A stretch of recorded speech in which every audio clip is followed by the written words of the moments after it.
This is KUGAN CASSIUS for IFLTV. It's the start of fight week. We're in Riyadh. Rehab? No, Riyadh. Saudi Arabia. Delighted to be joined by promoter Eddie Hearn.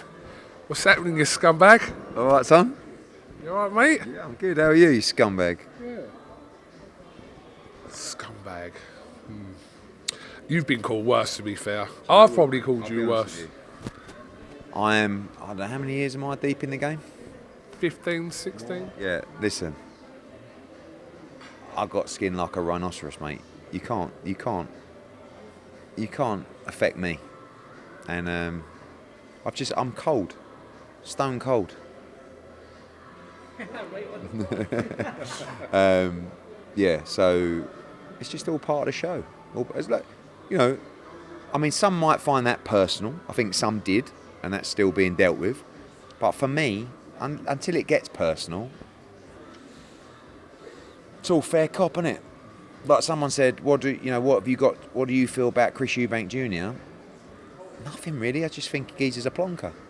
But he thinks I'm a scumbag. It don't matter. It's all right. We haven't got to like each other. I mean, I'm probably going to end up making him several millions of pounds. Good luck to him. But if I took it personally, I'd say, I'm not, we're not giving him the payday. We're not, fucking, don't worry about it, mate. Come and take the money. You have got thick skin, I will say that you've had it, yeah. Like, you just, because otherwise, you see all these people in the sport, right? And they've got so much hate inside them, yeah? I feel like if you don't care and you're just like, whatever, you don't feel that way. It doesn't mean you don't get the hump about certain things in life, but there's nothing that people can do or say to me, really, that gives me the hump. And I just think that's a good way to be. But I probably wasn't always like that. Just feel like it's over a period of time, you just become stone cold and emotionless to what people say. Because otherwise, if you worry about what people say, you'll never achieve anything, will you? Because you'll have your wings clipped all the time. It's an important lesson to people. Don't do that, can't do that, won't do that, shouldn't do that. Fuck off, leave me alone. I'm going like that, son. Rockets to the moon. And you ain't getting in my way. Stay out of my slipstream. You're a mug. When's the last time someone actually aggravated you, though? Even behind the scenes, even if you didn't show it on an interview or on the camera, etc. When did someone actually touch the nerve? In boxing? Not really in boxing. Like I say, the only thing, like if something's if people start getting like personally not like then, but even then, like I don't really let emotion get in the way of what I'm trying to do or where I'm going. There's a couple of things that really annoy me, like outside of boxing. One is, when you stop and let a car come and they don't say thank you. Oh, I swear to God, I thought about this last week. Really? I swear to God, I was driving, but also I've got another question for you, right? So So imagine this, you're driving down Billericay High Street or wherever, right? Now the cars are stacked up on the right-hand side. Now, the first car you should say hello to, but what if the second and third car also have pulled into the little spaces to let you go? Should you be saying thanks to all three cars? I think you should. I do. Yeah. I always do, right? But don't you find yourself talking to yourself? Yeah, this is me, yeah. So I'm always in a rush as well. So it's like, oh.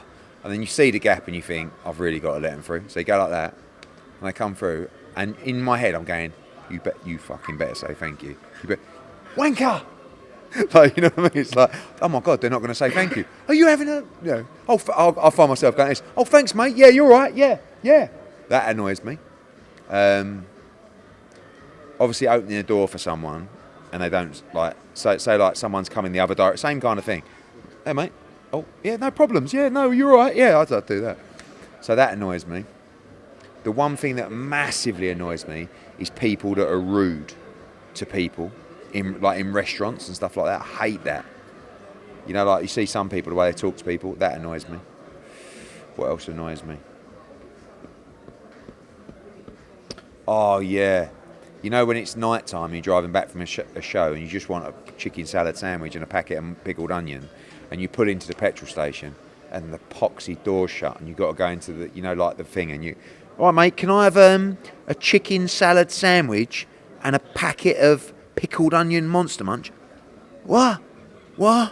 You want ham sandwich? No, mate. Chicken salad. And it's like 4 o'clock in the morning. It's like. But also, when they go there, you're having to point to where things are, yeah? No, not that. No. And they go like this. This one? No. The pickled onion. This one? No, mate. Pickled onion. Who doesn't know what pickled onion Monster Munch are, mate? Come on. So that annoys me. That is for their safety, though, to be fair. Yeah. Oh, sometimes I go, mate, can you just let me in and I'll get them? I know exactly where they are. I buy them all the time from that shelf. They're right there, mate. It's the purple ones, you know, with the big monsters. What else annoys me? Yeah, that's it, really. I think as you get older, like, you generally just care less. But it's bad. Does slow service annoy you? A little bit, you know. I think in a restaurant, as long as if it's slow, as long as you're being, you know, just to let you know, apologies for the slight delay, but 5 minutes, I've spoke to the kitchen, it's coming, no problem. But not like, how long's it been now, you know? Not, that doesn't wind me up too much. What else winds me up? Oh, yeah. You order your coffees on Deliveroo, and they turn up and they've spilt them everywhere. Do you know what I mean? You open this dripping out the bottom, you open it up. Another thing that actually annoys me is the coffee lids that aren't put on properly. And you go and have a sip and it's all down the new shirt. Yeah, it's a few, but they're all minor bits and pieces, yeah. But in boxing, nothing really,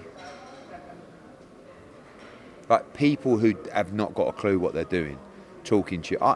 Lately, I've actually really enjoyed some relationships with some fighters who I'm dealing with and some new fighters that I'm signing who are actually, they understand the business and the game. Because I always say that I like to have that relationship where there is direct communication. Do you know what I'm saying? Like, and I think it makes you more committed to the cause, you know. And there's a couple of fighters, like, and their management, to be fair, and certainly a fighter that we've just recently signed as well, that I sit down, I go, I like you, you know, we're straight, 100%. You know that I'm straight, I know you're straight, we're going to work together, and it's going to be really enjoyable. So sometimes another thing that annoys me is people getting involved that have not got a fucking clue what they're talking about. I'm assuming you're not going to name any names, you're talking... So nothing annoys me other than all of the 10 things that I've just told you. But particularly letting people through. The car thing I do 100%. I did think about this last week. Yeah. To a point where I will actually lose my rag in the car. And also people that cut you up down the, like say down the A12 or the M25, and you're doing 70 or whatever, and someone goes, and then just comes right across and cuts you up. One more question about the car thing before, my God, this has dragged on a lot before we're talking about the Undisputed fight this week. Do you know when there's a queue on one junction, to go off on one junction, and I do it sometimes, I have to admit, drive all the way up to the front, right? Now, are you one, if you're in the queue, do you let them in? No. You don't, but if you're on the right-hand side, hold on, what, you're saying you get the umph, you don't get let in? I know. I'm the one that edges up. I've been in the car with you down there, that's how I'm like, you know when you've been sitting in a queue and you're saying to yourself, I should have just gone up the outside. And all of a sudden, this geezer comes out the outside and he's got his indicators on, looks over and goes, all right, mate, just go. And do you know what, though? That's always a good one. You know when you lean out and go, sorry, mate, just get it, just let me in there. Diffuse it straight away. You can't really say no, can you? So someone goes, sorry, mate, just can I just get in? I go, no problem. No problem. And I'm like, ah. Yeah. Okay. Anyway, one more ridiculous question. Actually, somebody asked me to ask you this. Would you rather fight one giant Ben Shalom or 10 mini Oscar De La Hoyas? So the Oscar De La Hoyas are like 2 to 3 foot. The Ben Shalom's 112 foot. The problem is, like, I don't think it mattered what size Shalom was, but obviously Oscar was a pound for pound great fighter, so even the little miniature ones could cause you a problem. Do you know what I mean? What, they'd be like 2-footed? You could probably just boot them, couldn't you? Yeah, but they could be breaking my calves down. One might do the Achilles. Do you know what I mean? And they'd slowly get you, you know. But at least they know what they're doing. Do you know what I mean? So, yeah, probably go for the miniature Oscar de la Hoya's. Okay, fair enough. Good question. Undisputed. Is this the best fight in boxing? I'm not saying the most sought-after fight, because I still go with AJ Fury as the most sought-after fight in boxing today. But is this the best fight in boxing? Artur Beterbiev and Dimitri Bivol. I believe so. I mean, I struggle to tell you another fight that I'd rather see. I do think that obviously, look, commercially, there are bigger fights, but... Sorry? Commercially, there are bigger fights. This is still a massive fight, but for me, and I think the only way I can describe it is, the only person that could beat Artur Beterbiev is Dimitri Bivol. And maybe the only person that could meet Dimitri Bivol is Artur Beterbiev. And that is why this fight is so compelling. It's a true 50-50 fight. It's a great clash of styles. Why are you looking at me? It's a bit mad you said that. There's a certain Mr. Canelo out there. No, but he didn't, did he? He didn't, but I'm just saying. No, but, you'd have to say that Dimitri won that fight comfortably. So that's in the past. And I don't believe, you know, and if he fought Canelo now at 175, I think he'd go into the fight as a big favourite. So that's how I see it, and that's why I think it's just a tremendous fight. I've said in multiple interviews today, this fight is like, it's like a ticking time bomb when you fight Beterbiev, and it's all about slowing down the clock. You know, like when you go like that on one of those clocks, and it goes, you've got to slow that down, because once it gets to the point, the fight's over. And too many people can't slow the clock down. Dimitri can slow the clock down. He can break him down. He can use his footwork. He can outbox him. He can outthink him. You've got to fight at times as well. But you see people with great boxing IQ and great footwork. Too many people just think it's... And Beterbiev's got much more than just being aggressive. So, but it's not just about walking people down and just let your hands go. When you get up close, let them go. You know, be physical on the inside. Like you see it with Usyk and Shakur and people like that. These people are serious, serious fighters. And I can't wait. I'm very grateful that I'm just going to be I'm there watching it. You know, even more grateful that I've got a fighter in the fight. And if he wins, he becomes one of the biggest stars in the sport. Dimitri Bivol has said that if he beats Beterbiev, that it will be a bigger win than the Canelo. Do you agree with that? I think that people will always say, oh, Canelo was moving up in weight, so, do you know what I'm saying? But this is for Undisputed. You know, when Bivol fought Canelo, he was just defending his world title. That was it. So the Undisputed win is what he's always dreamed of. And, you know, this is the moment of his career. Have you got beef with Artur? You did have, didn't you? You was saying a few things about him, weren't you? It was when he fought You called him arrogant or something? So, no, there was the stuff when he fought Callum Smith, obviously with the atypical results. And then I said that I thought he was a little bit arrogant. What it was, I don't think he's arrogant. It was the press conference last time he was in the UK. And they asked him about 4 questions and he answered with 1 word. So Addy would say, like, this is a massive moment for you. You know, how do you feel going into this fight? Good. I'm like, mate, like, your whole team has been flown over here. You're getting an absolute fortune for this fight. Your job now is to address the media about the fight. And people just say, well, that's just him. For me, that's not like, you know, I feel like you have, like, do you really think it's 6:25, yeah? Do you really think that I want to be sitting here? I've been doing interviews for 5 hours. This is my job. Yeah? Sometimes you have to do things that you don't really want to do. So, you, at a presser, give the media something. You don't have to have beef, but you've got to, for me, that's where I felt. I hope you weren't hinting anything at me there, Well, Mr. this Hearn. is my last interview of the day. I started at 1 o'clock. It's now 6:25. I've been speaking for 5 hours, 25 minutes. But this is what you do, mate. You know, you're out here. This is what you do, mate. People go to me, Eddie, are you always? It's what I, it's all I know. It's all you know. What else, like other than when you were doing the Pizza Hut and that? What else do you know?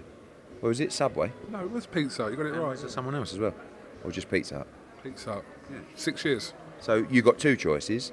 You can stay with IFL and be a boxing reporter, or you can go back to the Hut. So, what else are we going to do? Don't knock the Hut. Don't knock the Hut. I'm either going to carry on being the boxing don, or go back to Weathersill Windows in Romford. It's not a tough decision, is Is there it? a picture of you at there? Is it still there? It's not mad. You remember the phone books? That was what we used to use. Fucking brilliant. And it was at a time where you could smoke indoors and everything, and like the room was full of like 20 people smoking fags going through the phone book. Oh, it was gross. Right, let's run through this a few of the other fights on the card. First of all, Wardley Clark rematch. Fabio Wardley obviously now with Frank Warren. I mean, how do you see this going? A few people have actually thrown it out there. How much for the draw again? I mean, I think really like both guys. Like we've got a load of time for Fabio. Known Fraser for years.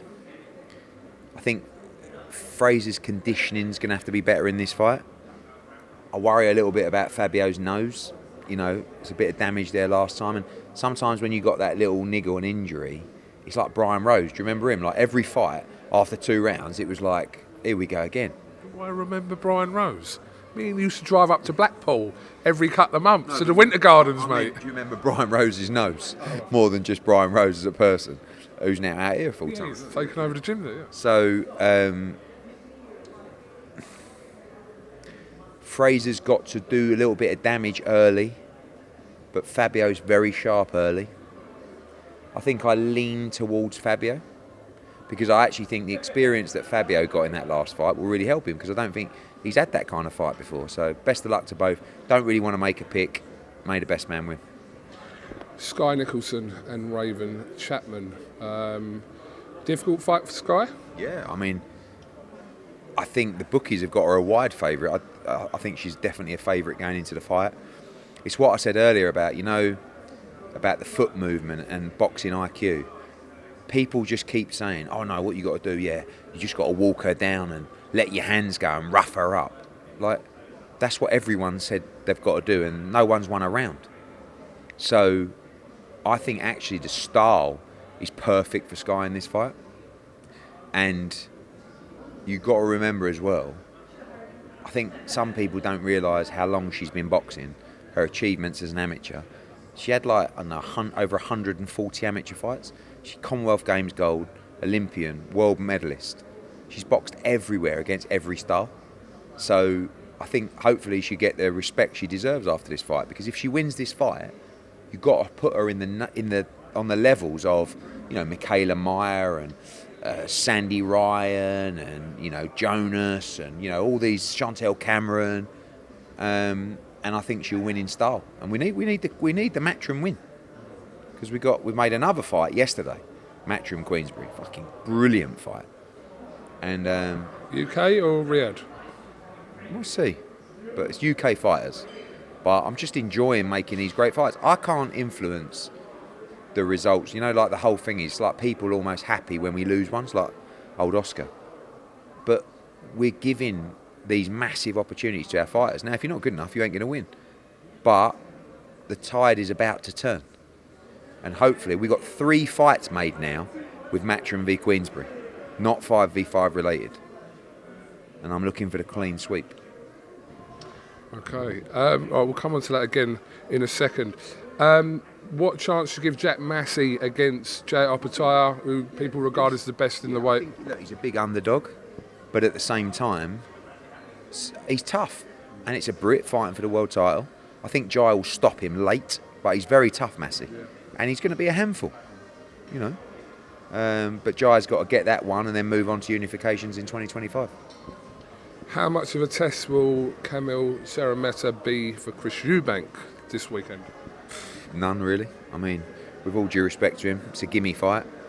But Eubank has been out of the ring for, is it a year or close to a year? and I don't think he's very good either, if I'm honest. So, what? Are you talking about EUBANK or Zerometa? EUBANK.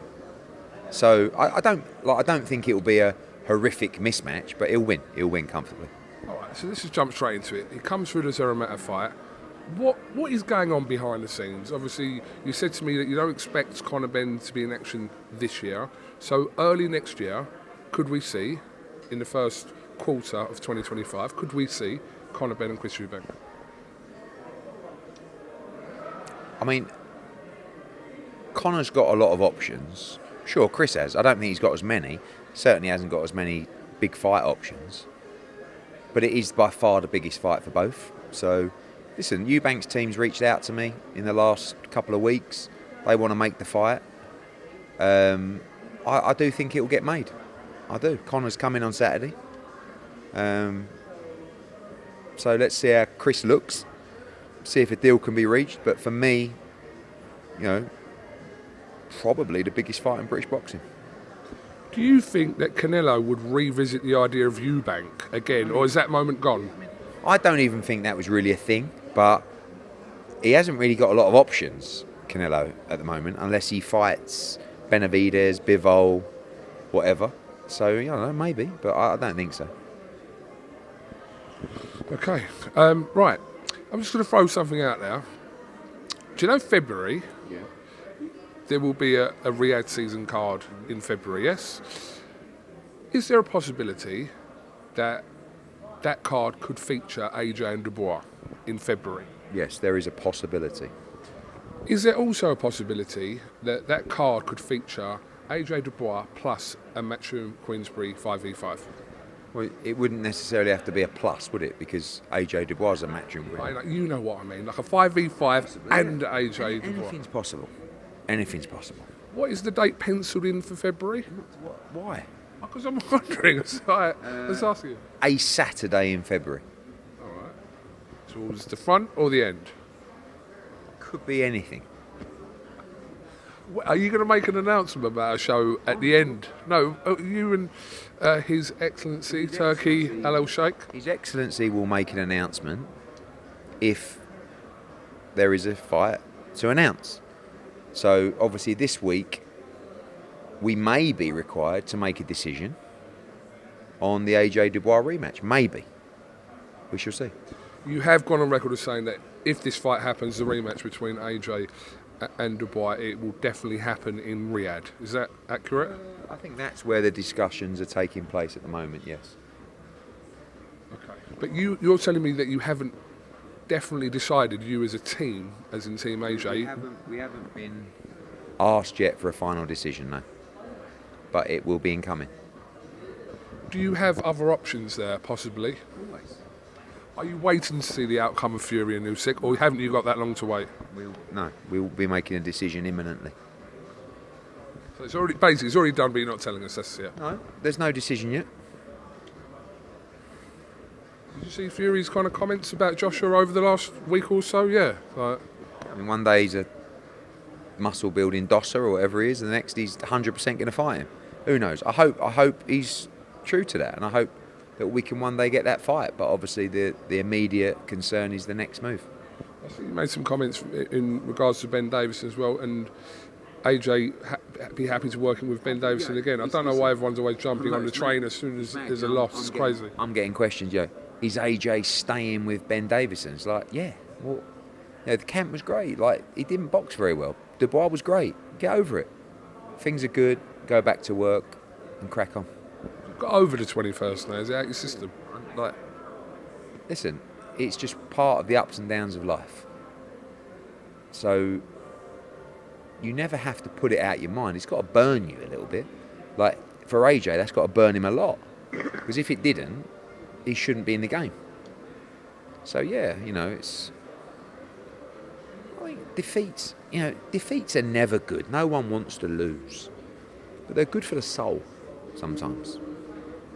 For me, the way I look at it is there's always another plan. It's always part of a bigger plan. That's how I look at it. And you've got to come back stronger. You've got to work harder. And if you believe in yourself, things will turn out just fine. Have you seen, not really related to you, but have you seen the WBO ordered Janabek and Hamza Shiraz? WBA?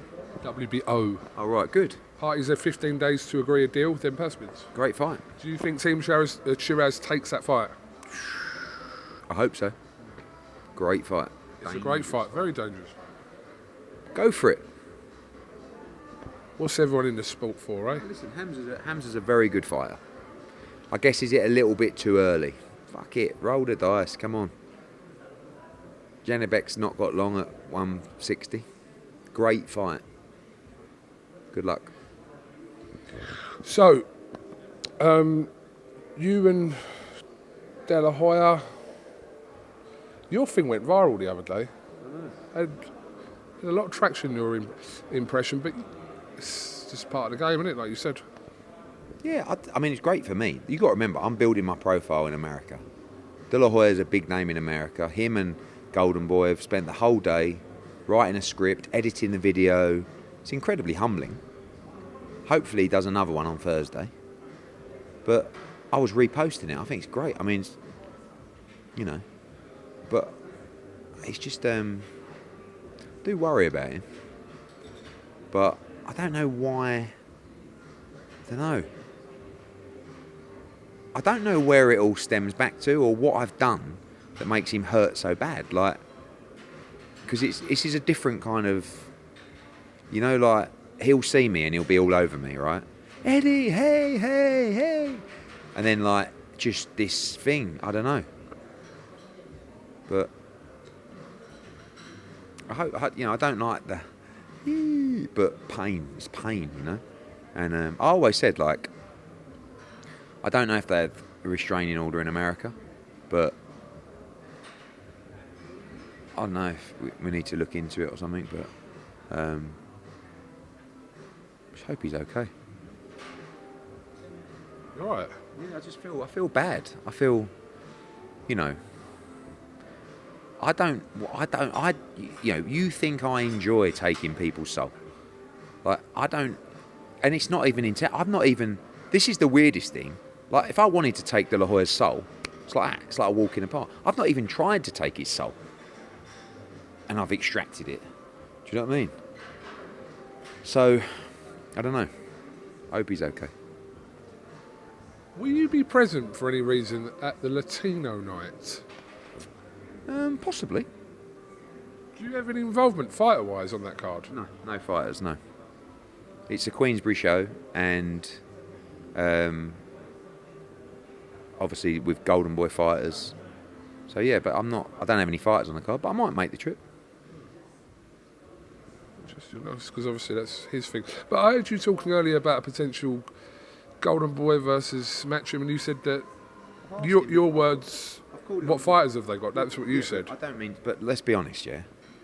Tell me, don't say Ryan Garcia because he's banned from the sport. Tell me a star,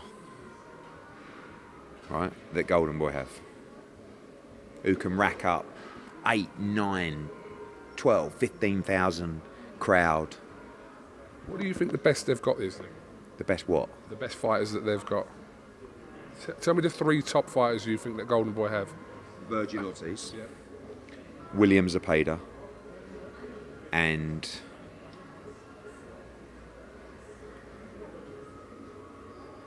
what's that minimum weight guy? Straw weight or whatever it is. He's quite good. Can't remember his name. Yeah, but you know, I would love a 5v5. They're never going to do it. Imagine Oscar. You'd never see him again. You could do a boxer one though, couldn't you? No, because they won't put him in. We've had this conversation before. Do you know what I mean? We've had this conversation before. Are you looking for someone? No, we're nearly finished. Like, the thing is with a 5v5, the reason the 5v5 works so well is you and Warren is because of the long time rivalry. So that's the focus. But if there's another one to do, we'd definitely consider it. But like I said about the boxer one, I just said Dalton Smith against Adam Azim. They wouldn't even agree to that one. And that's not, like, what else is, like, there's not, like, Beatrice against Dubois, they won't do that. They won't do Smith against Azim. Well, Smith's here, actually, isn't he? Yeah. We can do Whittaker against Khalilko. It's a good fight. Two great light heavyweight prospects. They wouldn't take that. Or we can do him straight against Bivol for the world title. Or we can do Boatsy against Bivol. I think Boatsy's out of contract. You could do... who else have they got?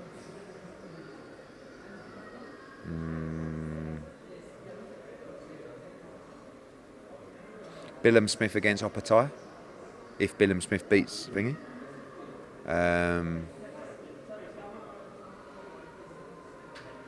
Who else have they got?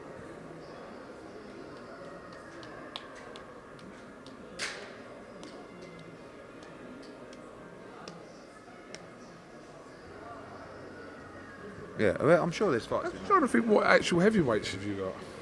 Anthony Joshua? Yes, obviously. Aside from Anthony Joshua, Justice Hooney, but you haven't got loads, have you? Like, I mean, Hrgovic, obviously, to see what he does coming back. Signing a couple of heavyweights as well. One who I think you'll be surprised about.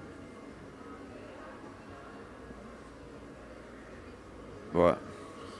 Gotta go. all right. Well, listen, Edward, much appreciate your time. Who are you on the phone to? Who is it? Who is it? Oh, Spencer Brown. All right. Well, KUGAN, CASSIUS, Eddie Hearn. Yeah, it's turned off, Ed.